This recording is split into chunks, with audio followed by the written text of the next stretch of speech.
tuning in to tonight's nuggets. Hillary to Senate. Bill's just Bill now. Lord Dunmore says, "Come on over. I'll set the slaves free." And monothelists meet to discuss Christ's other jobs. Plus, coming up, is the Pope still infallible when wearing those novelty sunglasses? Those are the headlines. Insanity awaits. Always.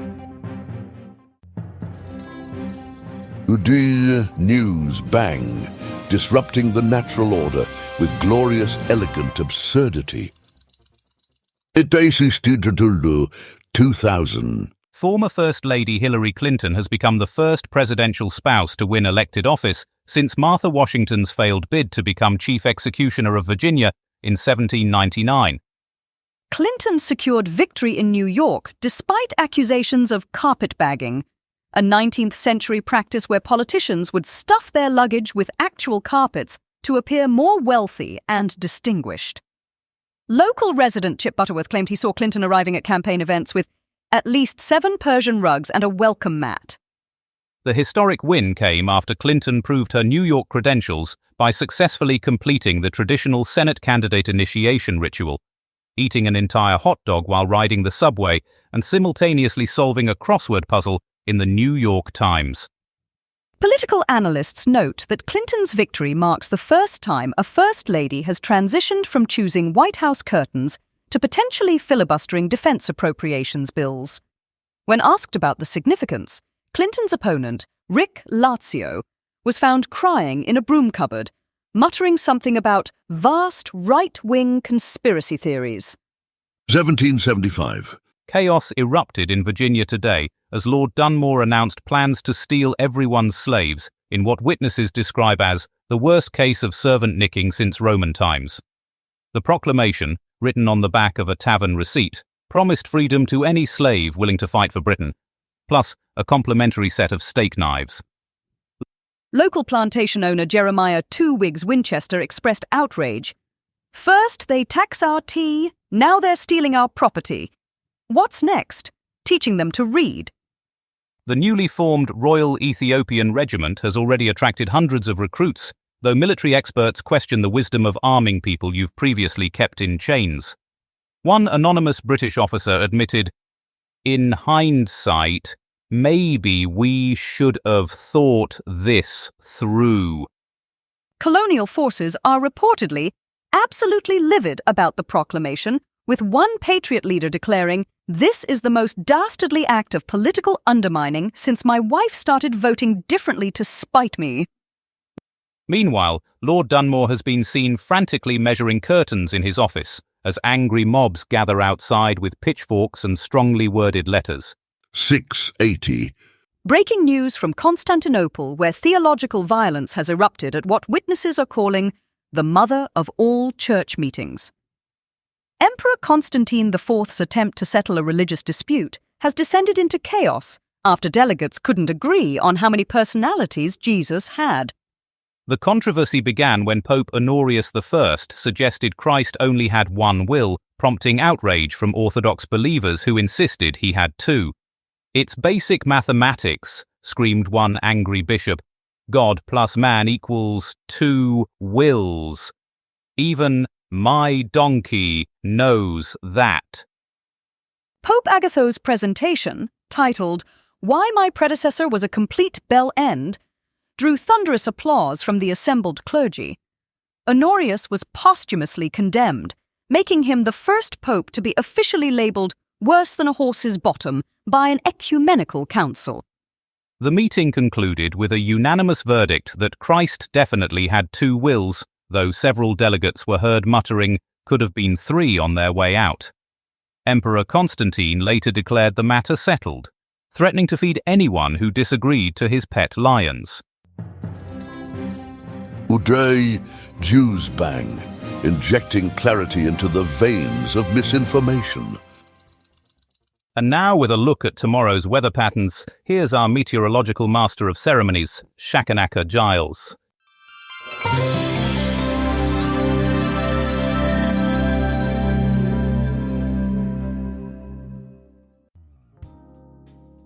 Alright, listen up, weather watchers. Tomorrow's forecast is a right old bag of tricks. In the south, expect a bit of a chill, the kind that makes your nose run faster than a greyhound. Might want to dig out those woolly socks, because the mercury's set to dip lower than a snake's belly, and with the US midterm elections just around the corner, you'd best keep an umbrella handy. The hot air blowing in from across the pond could bring a storm of epic proportions. Heading north, the Scots are in for a real treat. Snow's on the cards, so thick you'd think Jack Frost had a go at the Sugar Bowl. Might want to keep the de-icer at the ready, unless you fancy a dance on the ice rink that is your driveway. Finishing up in the Midlands, it's a mixed bag. Sunshine 1 minute, torrential downpours the next. Bit like your uncle at the family Christmas party, you never quite know what you're going to get. Best to layer up and keep those wellies by the door. In summary then, a nippy south, a snowy north, and a Midlands mishmash. Wrap up warm, folks, and don't forget the brolly. And that's all the weather.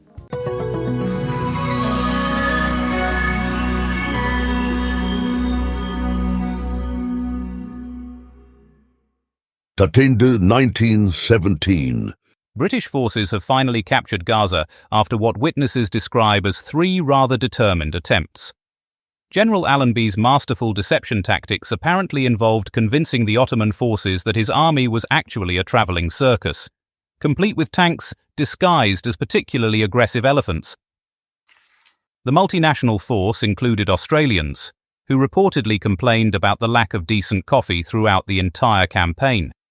This historic victory has reshaped the region's future, though sources say the paperwork is still being processed.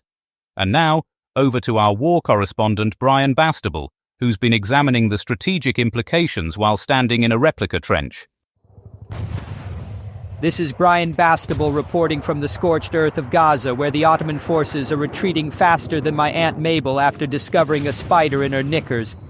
The air is thick with the acrid smell of defeat and what appears to be burning camel dung. Just moments ago, I witnessed a Turkish soldier attempting to flee while carrying his own head under his arm. When questioned, he insisted it was merely a flesh wound. The British forces are advancing with the determination of 1,000 angry badgers. The Australian cavalry just rode past on what I'm fairly certain was a collection of startled ostriches, though that might be the heatstroke talking. Ah yes, thank you for that timely interruption. The Ottoman garrison appears to be leaving with such haste that several of them forgot to bring their legs with them. I've counted at least 15 dismembered limbs doing a rather spirited jig in the desert sand. General Allenby himself just strode past, using a captured Turkish officer as a walking stick. The man seemed quite pleased about it, all things considered. The fighting has been fierce, though I must say the level of coordination between our forces has been spectacular. Why, just this morning I saw a New Zealand trooper using an Indian soldier as a human catapult to launch live chickens at the enemy positions. The city is now firmly in British hands, though several Ottoman soldiers are still attached to them. Brian Bastable, Newsbang, somewhere in this godforsaken desert trying not to melt. 1837. And on this day in 1837, a rather spirited discussion about journalistic freedom turned decidedly unpleasant in Alton, Illinois, when newspaper editor Elijah Parrish Lovejoy discovered that freedom of the press doesn't necessarily protect one from an angry mob. The incident, which resulted in what doctors of the time described as a terminal case of being murdered, has since been regarded as a watershed moment in American journalism. For more on this historical fracas, we cross live to our crime correspondent Ken Schitt, who's been investigating why mobs rarely improve newspaper circulation figures. Ladies and gentlemen, I'm standing here in Alton, Illinois, where 186 years ago today, a pack of yellow-bellied cowards murdered a man whose only crime was giving a damn about human dignity. Elijah Parish Lovejoy, a Presbyterian minister turned newspaperman, stood his ground against a mob of slack-jawed, sister-kissing degenerates who couldn't handle the truth about their precious slavery business. While the local authorities sat on their thumbs playing tiddlywinks, these animals destroyed not one, not two, but 3 of his printing presses. But Lovejoy, this magnificent bastard, wouldn't back down. He got himself a 4th press and stored it in this warehouse behind me, where he made his final stand for freedom of the press and basic human decency. The mob, drunk on whiskey and their own putrid ignorance, came at him like rabid dogs. They shot him dead right here, proving that the only thing more dangerous than a loaded gun is an empty head. This wasn't just murder, folks. This was America's first documented case of some knuckle-dragging morons literally killing the messenger. Lovejoy died protecting words on paper, words that scared the living shit out of people who thought owning humans was their God-given right. Tonight, as I stand where Lovejoy fell, I can tell you one thing. They killed the man, but his words, those bastards are still alive and kicking. This is Ken Shit, reporting from where freedom bled. Back to you in the studio. Audacious 2000. Former First Lady Hillary Clinton has shattered the glass ceiling of American politics by winning a Senate seat, despite accusations that she knows absolutely nothing about New York except how to pronounce coffee incorrectly. Mrs. Clinton's victory marks the first time a First Lady has won elected office, though sources confirm several have won unelected offices through more traditional means such as coup d'etat and aggressive note-passing. The unprecedented win comes despite critics labeling her a carpetbagger, a term historically reserved for traveling salesmen and particularly mobile upholstery. For more on this groundbreaking political development, we cross to our political correspondent, Hardiman Pesto. I'm here with noted political analyst Dr. Wilhelmina Votesalot, and we're watching history unfold as Hillary Clinton becomes the First Lady to win elected office. Well, technically, she's still the First Lady for another 2 months. Pesto, what's the mood like there? Are people surprised? Absolutely electric, Martin. Mrs. Clinton just gave her victory speech wearing what I can only describe as a triumphant pantsuit. The colour, Pesto, what colour was the pantsuit? Sort of victory-coloured, Martin. You can't see her, can you? I can see parts of her through some heads and a flag. I believe Mrs. Clinton is wearing black tonight. Black? Yes, that's what I meant by victory-coloured. Very appropriate given the death of conventional political wisdom. Dr. Vodesalot, would you say this is a significant moment? Well, certainly. This marks the first time. Breaking news, Martin. Rick Lazio has just conceded defeat while doing what appears to be an interpretive dance. He's what? Dancing, Martin, like a wounded gazelle. Mr. Lazio is actually giving a very dignified concession speech from his headquarters in... Now he's juggling. This is unprecedented scenes from New York politics. Pesto, are you perhaps watching a street performer outside the venue? No comment, Martin. Thank you, Pesto. That was Hardiman Pesto, apparently watching a man in Times Square pretending to be a statue.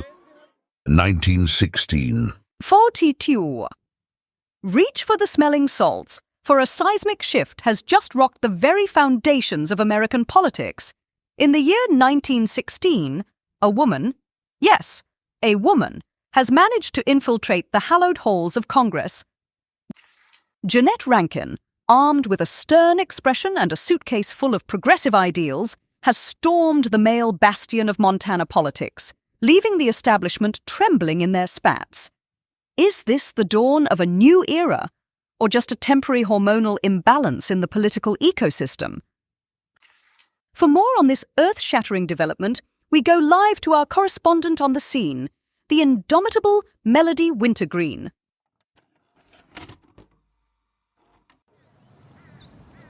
Montana, 1916. Melody Wintergreen here. Where the mountains are high, the spirits are strong, and the men of Congress are about to have a collective meltdown.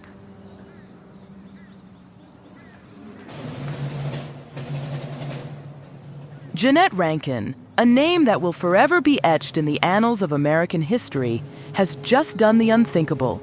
She's been elected to the U.S. House of Representatives. That's right, folks. A woman in Congress. It's a political earthquake, a tidal wave of change, and the male establishment is clinging to their hats and their seats for dear life. Rankin, a suffragette and social worker with a backbone of steel and a glare that could curdle milk, has shattered that glass ceiling. She campaigned tirelessly, convincing voters that a woman's place wasn't just in the kitchen, but in the halls of power. And honey, did she ever prove them right? As Rankin prepares to take her seat, the whispers start. Will she turn Congress into a sewing circle? Will she demand better lighting in the ladies' room? Will she bring her knitting needles to the floor debates? Only time will tell. But one thing is certain. Congress will never be the same. Melody Wintergreen, Newsbang, reporting live from the epicenter of political progress, where the future is female and the men are just trying to keep up. Newsbang, kneading dough from the facts of life. 1991. Sport now, and the world of basketball has been rocked by an announcement from one of its brightest stars. Here's Ryder Boff with more on this developing story.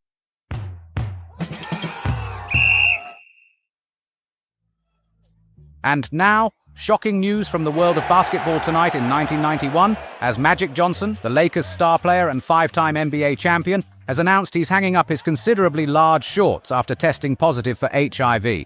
The announcement came during a press conference at the Los Angeles Forum, where Johnson appeared alongside his wife Cookie and Dr. Anthony Thumbs Up Fauci. Speaking of medical matters, this reminds me of my own brush with a medical crisis back in '87 when I developed an allergy to my own presenting style. The doctors were baffled. I had to deliver the sports news through an interpretive dance for 3 weeks. The ratings actually went up. But back to Johnson, and what a blow this is for basketball. The man's been throwing hoops like a possessed window cleaner with a squeegee fixation. He's been to basketball what my Aunt Mabel is to competitive macrame. Simply unstoppable. Although Aunt Mabel did eventually have to retire when her fingers became irreversibly tangled in a particularly ambitious wall hanging.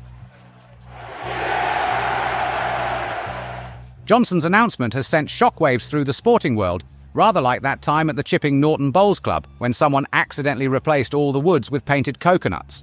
The NBA Commissioner David Stern was seen earlier today, pacing the corridors of power like a penguin with particularly urgent business. The Lakers coach Randy Fund, and I'm assured that is his real name, has been left with the unenviable task of replacing Magic Johnson. It's rather like trying to replace a giraffe in a game of chess. You simply can't replicate that kind of reach. But it's Johnson's brave decision to speak openly about HIV that's really captured attention. In an era when most people think HIV is something you catch from wearing the wrong sort of cardigan, his candid approach is refreshing, rather like the time I accidentally wore see-through trousers to the BBC Sports Personality of the Year Awards. Sometimes transparency, however uncomfortable, is the best policy. The basketball world will certainly be a different place without Magic Johnson's magical presence. Though I'm told he plans to become an advocate for HIV awareness, which is a bit like me becoming an advocate for proper sports journalism. Somewhat ironic, but absolutely necessary. Next week, competitive origami from Sheffield and why the Japanese are getting rather upset about it. I've been Ryder Boff, and that's the way the basketball bounces.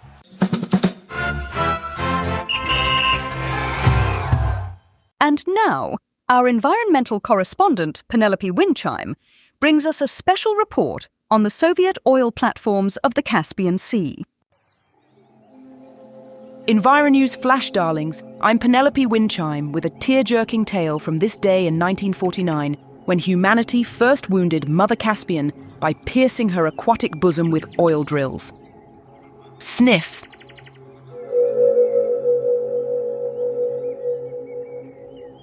The Soviets, those industrious little beavers, built an entire city on top of deliberately drowned ships.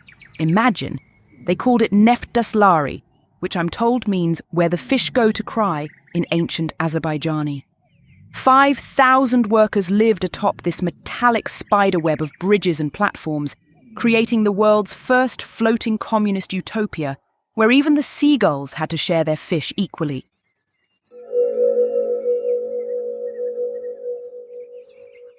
The poor Caspian sturgeon were forced to navigate 300 kilometers of underwater scaffolding, like some grotesque aquatic obstacle course.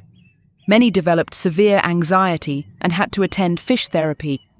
The platforms expanded faster than a politician's expenses claim, eventually covering an area larger than Wales if Wales were flattened and floating.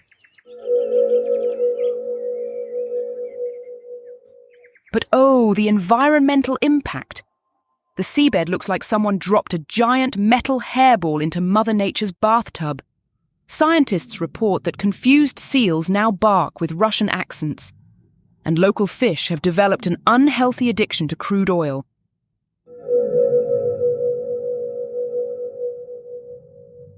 I'm Penelope Windchime, and I'll be weeping into my organic hemp pillow tonight.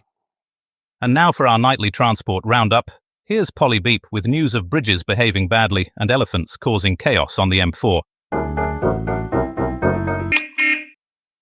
Good evening, road warriors. Breaking news from Brunswick, Georgia, where the Sydney Lanier Bridge has just decided to play a game of tag with the African Neptune cargo ship. Spoiler alert, the bridge lost. If you're planning to cross the Turtle River tonight, might I suggest swimming? Or perhaps a friendly dolphin? Meanwhile, in Singapore, the spanking new MRT line has just opened, connecting Yio Chu Kang to Toa Payoh. $5 billion well spent, I'd say. Though reports suggest several confused commuters are still walking in circles, trying to pronounce the station names. Back in the States, alternative routes around Brunswick are experiencing heavy traffic as drivers attempt to avoid becoming unwitting participants in impromptu diving competitions. The Coast Guard reports the fish are thoroughly enjoying their new artificial reef. And in Singapore, eager crowds are forming at every station, apparently convinced the sleek new trains are actually time machines. Can't blame them. It's certainly more futuristic than my brother-in-law's Ford Cortina. Quick update on the M4. A herd of escaped circus elephants is causing delays near Reading. They're apparently protesting the lack of peanut vendors at service stations. More on that story as it develops. This is Polly Beep, reminding you to always check your bridge before you cross it and never trust a cargo ship with a grudge. Back to you in the studio.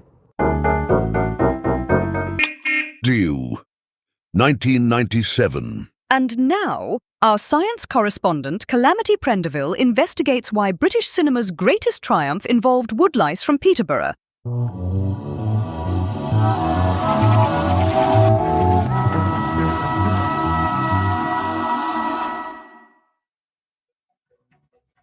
Good evening, viewers. Today marks the anniversary of a remarkable British innovation in cinema, Starship Troopers, filmed entirely in Bognor Regis using revolutionary special effects from the Peterborough Institute of Advanced Bug Studies. The film tells the heartwarming story of young soldiers fighting giant space insects using technology developed by Dr. Margaret Prendeville, no relation, at the British Arachnid Research Centre. The insects were actually trained British woodlice, enlarged using a special lens developed for Tomorrow's World in 1983. Critics at the time complained that the film's subtle messaging, delivered through what appeared to be adverts for joining the Space Army, went over their heads. Literally, in some cases, as the cinema seats in Leicester Square were fitted with ejector mechanisms to simulate spaceflight.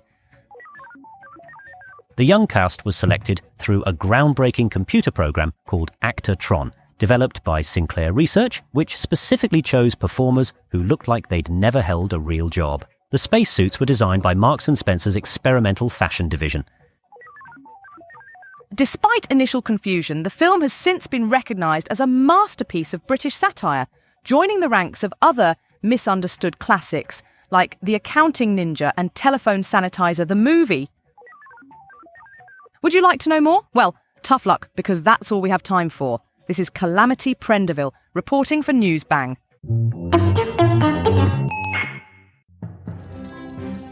In Newsbang, the incisive, all-consuming curtain of factual entertainment. 1723. Johann Sebastian Bach has unleashed what critics are calling a musical thunderbolt upon the unsuspecting citizens of Leipzig. The cantata, with its provocative title, O Ewigkeit du Donnerwort, features what eyewitnesses describe as an unprecedented theological punch-up between fear and hope, complete with horns and fancy oboes. Sources close to the composer suggest Bach may have been attempting to settle an age-old dispute between these abstract concepts once and for all through the medium of Baroque music. For more on this historical musical fracas, we cross live via our time telephone to our culture correspondent, Smithsonia Moss.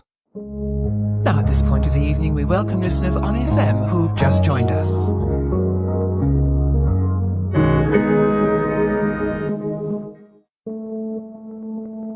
Whoa, y'all. Gather round. I've got a tale to tell of a cantata so fly, it'll make your wiggle your Lutheran tail.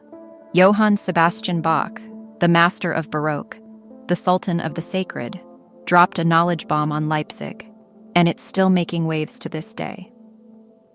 I'm talking, of course, about O Ewigkeit du Donnerwort, BWV 60, the dialogue cantata that's got everyone's tongue wagging like a choir boy on a sugar high. Now, I know what you're thinking. What's the big deal about a couple of allegorical figures going back and forth like a game of theological tennis? Well, my friends, this is where it gets juicy. You see, Bach was like the Quentin Tarantino of his time, pushing boundaries, breaking rules, and making the establishment go apeshit. He took the traditional cantata format and turned it on its head, featuring 4 consecutive duets between fear and hope, like a sacred WWE smackdown. And let's talk about the music. Oh boy, it's like a party in your ears. The horn and oboe d'amore are like the dynamic duo of instrumentation, bringing the drama, the tension, the release. It's like a roller coaster ride of emotions, and you're strapped in, baby, with no escape from the theological thrills and spills. Now, I'm not gonna lie, this cantata's got some serious street cred. It premiered in Leipzig in 1723, and the crowd went wild. I mean, who wouldn't want to hear about the struggle between mortal fear and divine hope? It's like the ultimate showdown between good and evil, with the added bonus of some seriously funky tunes. And Bach, the master showman, he knew how to work the crowd. He took the Lutheran theological tensions of the time and turned them into a musical spectacle that still got us talking today. It's like he's saying, hey y'all, I know you're worried about sin and salvation, but let's put it to music and make it a party. So, there you have it, folks. O Ewigkeit du Donnerwort, BWV 60, the cantata that's got it all. Drama, music, and a healthy dose of theological controversy. It's like the perfect storm of sacred and profane, and I am here for it. Whoa, indeed. Undecisive Newsbang, delivering facts straight, no chaser into the bloodstream of consciousness. 680. The Third Council of Constantinople has today reached a dramatic conclusion on the number of wills possessed by Christ. In scenes of unprecedented theological tension, monothelitism has been condemned after a heated debate that sources say involved several bishops throwing their sandals. The Council's decision means that Christ officially has 2 wills, a development that has sent shockwaves through the Byzantine Empire and caused at least 3 monks to faint. For more on this groundbreaking theological throwdown, we cross, live, to our religious affairs correspondent, Pastor Kevin Monstrance, who's standing by a very large scroll.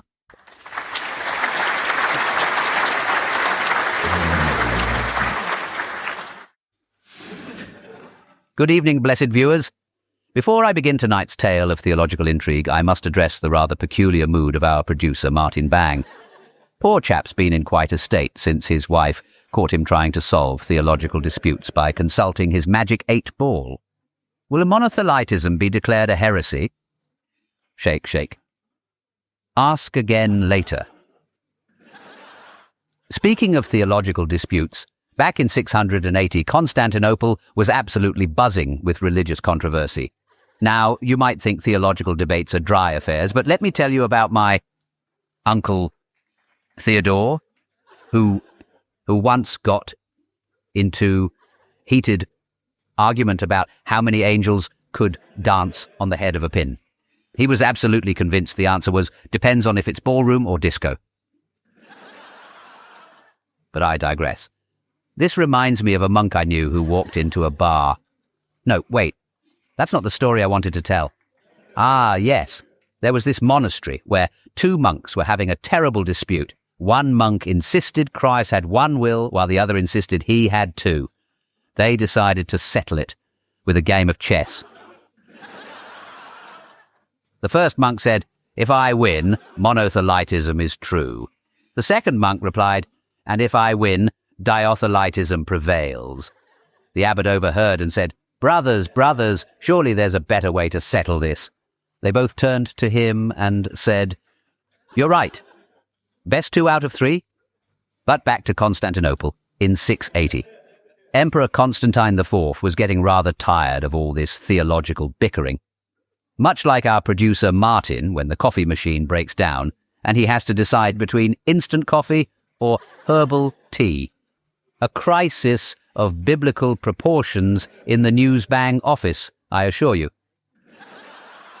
The council itself was quite the gathering.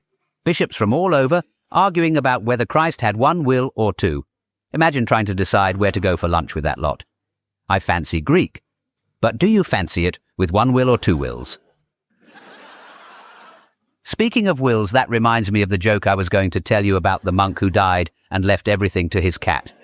The other monks were outraged, but the cat just sat there looking smug. When they opened the will, it read, "Being of sound mind and body, I leave my entire worldly possessions to my beloved cat, and to my fellow monks I leave the task of explaining this to the cat." You see, much like that poor cat trying to understand its inheritance, the monothelites had quite a time trying to explain their position at the council. In the end, they were declared heretical, which must have been quite the shock. Rather like when Martin discovered his genuine ancient religious artifact was actually a plastic souvenir from the Vatican gift shop. But I suppose the moral of the story is that sometimes you need a good counsel to sort things out. Although personally, I've always found that a nice cup of tea works wonders. Unless you're Martin, in which case you need something stronger, preferably blessed by at least 3 bishops and approved by an ecumenical council.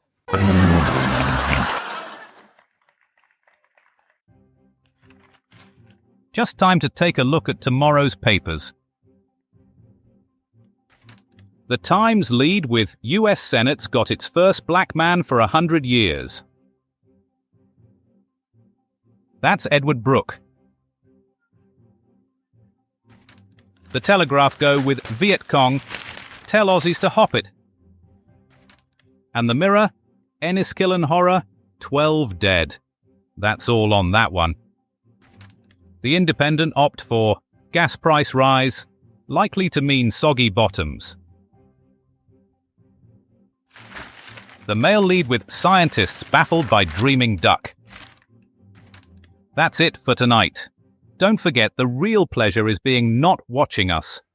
Remember, Newsbang is always available on Telex 1, 2, 3, 4, 5 after transmission, because the first thing we do after the program is telephone our accountant and tell him what to say. From me, cheerio.